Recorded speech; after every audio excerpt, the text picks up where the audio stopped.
اعوذ باللہ السمیع العلیم من الشیطان الرجیم بسم اللہ الرحمن الرحیم الحمد للہ الذی ہدانا صراطا سویا والصلاة والسلام علی خیر رسولہ محمد بن عبد اللہ وعلی آلہ الغر المیامین وصحابہ المنتجبین واللعنۃ علی اعدائہم اجمعین. قال اللہ سبحانہ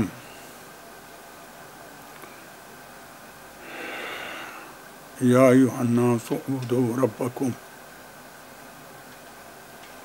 خداوند عالم نے تمام بشریت کو، تمام انسانوں کو اس آیت میں عمل خیر کی طرف رغبت دلائی ہے.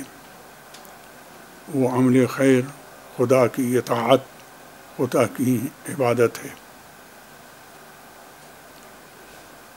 خدا کی اطاعت صرف نماز اور روزے اور حج جو اعمال و عبادات ہیں اس میں منحصر نہیں ہے، بلکہ خدا کی عبادت اور بندگی کا معنی یہ ہے انسان کی ہر حرکت، ہر سکون، اٹھنا بیٹھنا، اعضاء کی حرکت، آنکھوں کی حرکت،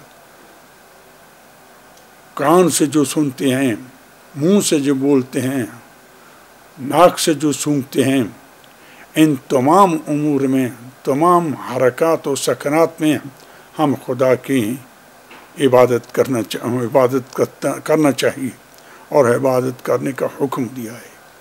یعنی ہم خدا کی اطاعت کریں، ہماری آنکھ ادھر نہ جائے جہاں خدا نے منع کیا ہے، ہم منہ سے وہ باتیں نہ کریں کہ جن سے خداوند عالم نے منع کیا ہے.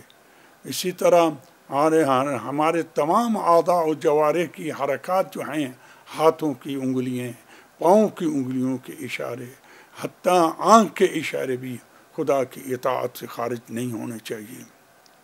اگر انسان اس طرح ہو جائے تو وہ خدا کا صحیح بندہ ہے.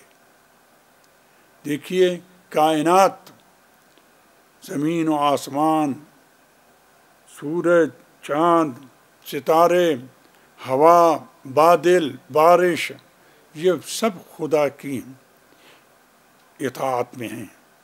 خدا کی دی ہوئی طاقت، خدا کے صادر ہوئے اوامر اور نواہی کے تحت یہ حرکت کرتے ہیں. لیکن ان کی حرکتیں، زمین و آسمان اور کائنات کی حرکتیں، انسان کے علاوہ سب کی حرکتیں تکوینی ہیں. یعنی وہ ان کو کوئی ارادہ و اختیار نہیں ہے، بغیر کسی ارادے و اختیار کے خدا کے حکم کی فرمانبرداری کرتے ہیں. انسان صحیح عبد اسی تک بن سکتا ہے کہ اس کی یہ تکوینی حرکتیں بلکہ اس کی ارادے کی حرکتیں بھی سب خدا کے ارادے کے تابع ہو جائیں. لیکن وہ تکوینی حرکتیں وہ تو انسان کے ہاتھ میں نہیں ہیں، لیکن وہ ارادے کی جو حرکتیں و سکون ہیں وہ اس کے ارادے کے تابع ہیں. یہ بھی اسی طرح خدا کے اوامر اور نواہی کے تابع ہو جائیں تو صحیح انسان خدا کا بندہ بن سکتا ہے. خداوند عالم نے اپنے پاک بندوں میں سے صرف ایک بندے کے بارے میں یہ گواہی دی ہے کہ اس کی تمام حرکتیں، وہ حرکتیں تکوینی ہوں یا حرکتیں ارادی ہوں، وہ خدا کی ارادے کے تابع تھیں.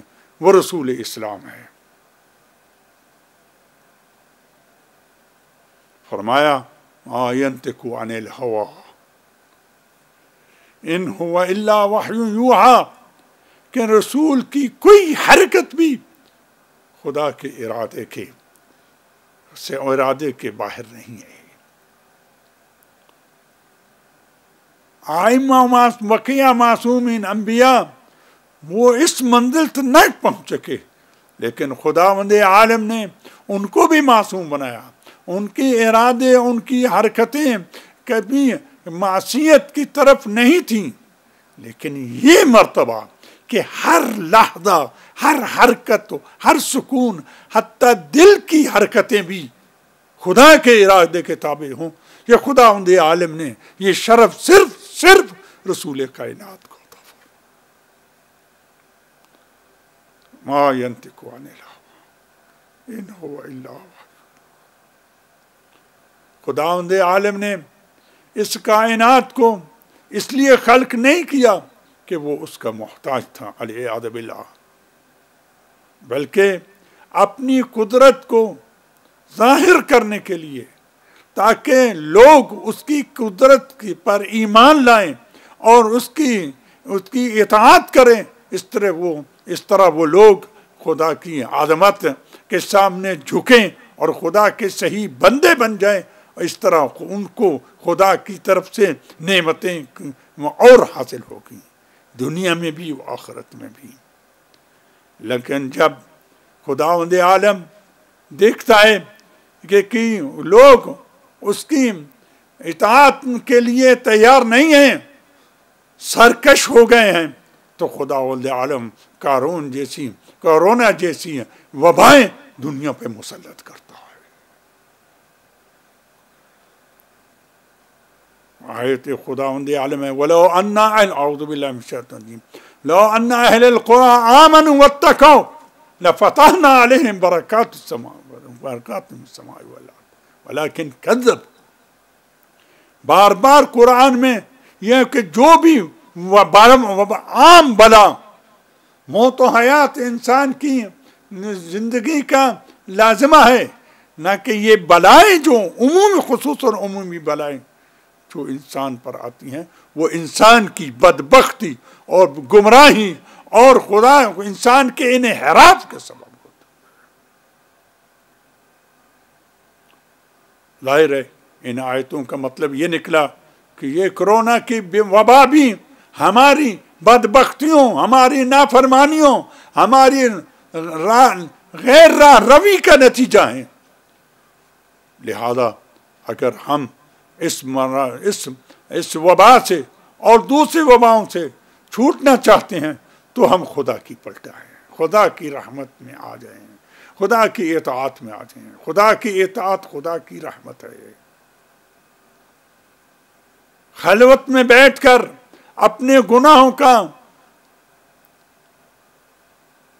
معائنہ کریں، ان کی معافی مانگیں، آنکھوں سے آنسو نکالیں، خدا سے معافی مانگیں، تاکہ خداوند عالم ہم سے یہ وبا دنیا سے دور کرے۔ یہ خدا کی رحمت سے دور نہیں ہے، وہ خدا ہر کام کو کن فیکون کرتا ہے۔ جیسے کن فیکون سے یہ وبا آ گئی ہے، کن فیکون سے یہ وبا 1 سیکنڈ میں خداوند عالم اس دنیا سے دور کر سکتا ہے۔ ہم کہتے ہیں ہم اپنی سرکشی پہ باقی رہیں اور خدا ہم سے یہ وبا دور کرتے ہیں، یہ معقول نہیں ہے۔ وبا اسی لیے آئی ہے کہ ہم سرکش ہیں، ہم گمراہ ہیں۔ کوئی خیال نہ کرے میں نے تو کچھ نہیں کیا، صرف تھوڑا جھوٹ بولا ہے، مثال کے طور پر میری آنکھ ادھر گئی ہے، لوگ کیا کر رہے ہیں۔ دیکھیے اگر تم یہ چھوٹا گناہ نہ کرتے تو سارے گناہوں سے مل کر یہ گناہ اس بلا کے سبب کو پورا نہ کرتا۔ لہذا ہر انسان جس نے چھوٹا سا بھی گناہ کیا ہے وہ اس وبا کے آنے کے میں شریک ہے۔ لہذا ہمارا فریضہ ہے کہ خدا کی طرف پلٹے۔ خصوصاً ہم شاہ مبارک ماہ رمضان میں ہیں، رمضان کے مہینے میں رحمت خدا میں وسعت پیدا ہوتی ہے۔ اس روزے کی حالت میں مومن کا سونا بھی عبادت ہے، اس کے سانس بھی عبادت ہے۔ اس عبادت کے مہینے میں، پاک مہینے میں ہم خدا کی طرف پلٹے، خدا کی رحمت کے آغوش میں واپس آ جائیں، تاکہ خدا ہم سے یہ وبا اور دوسری وبائیں، یہ مصیبت اور دوسری مصیبتوں کو ہم سے دور فرمائے۔ سب سے بڑی مصیبت ہم پر ہمارے امام زمانہ کی غیبت ہے، خدا اس غیبت کو ختم کرے بحق محمد۔ ہمارے امام کا ظہور. دیکھیے 2 دن کے بعد امیر المومنین علیہ السلام کی شہادت کے ایام ہیں. بعض لوگ اس کورونا کی سبب سے خیر مجلسیں وفا نہیں کرنا چاہتے. آپ احتیاط کے ساتھ وہ احتیاطات جو ڈاکٹروں نے ہمیں فرمائی ہیں اس کی پابندی کے ساتھ ہم ایسے کر سکتے ہیں. آئیں لوگ ایک دوسرے کے پہلو میں قریب نہ بیٹھیں، دور دور بیٹھیں. آپ کے امام باڑے بہت ہیں، آپ کی مسجدیں بہت ہیں، ان میں بیٹھ کر اگر نہ ہو سکتے انسان اپنے گھر میں، اپنے رشتہ داروں میں، اپنے بچوں میں بیٹھ کر ایک کسی خطیب کو بلائے جو امیر المومنین کی شہادت اور ان کے فضائل و مصائب کو بیان کرے. ان عادات کو، مجالس کو چھوڑنا بہت بڑا جرم ہے. دشمن اہل بیت یہ چاہتا ہے کہ ہم اس سے چھوٹیں. ہم مجلسیں برپا نہیں کریں گے تو ہم دشمن اہل بیت، دشمن امیر المومنین کی جو رغبت ہے اس کو پورا کریں گے. لہذا مومنین کا فریضہ ہے، اخلاقی، دینی، شرعی، ولائی فریضہ ہے کہ ان مجالس کو برپا کریں. اور دیکھیے بیماری جب وبا کی صورت میں آتی ہے یا کسی اور صورت میں آتی ہے وہ امیر اور غریب میں فرق نہیں کرتی. فرق صرف یہ ہوتا ہے کہ جس کے ہاتھ میں پیسے ہیں، جس کے ہاتھ میں دولت ہے وہ اپنا علاج خود کر سکتا ہے، لیکن وہ شخص جو فقیر ہے، محتاج ہے، غریب ہے، یتیم ہے، بیوہ ہے، وہ اپنا علاج نہیں کر سکتے.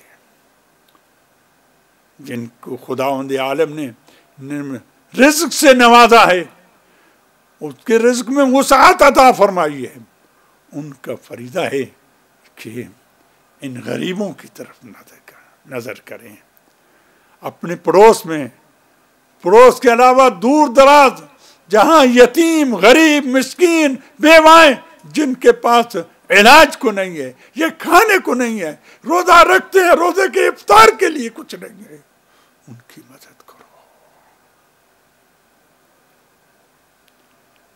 معصومین کی فرمان سے واضح ہوتا ہے کہ وہ شخص جو گھر میں سیر ہو کے سوتا ہے اور اس کے پڑوس میں، اس کے محلے میں کوئی مومن بھوکا ہے تو خداوند عالم اس پہ مومن پہ راضی نہیں ہے جب تک کہ اس کی طرف نہ جائے. میری دعا ہے خداوند عالم ہمارے مومنین کو آپس میں تعاون، ایک دوسرے کی مدد کی توفیق عطا فرمائے.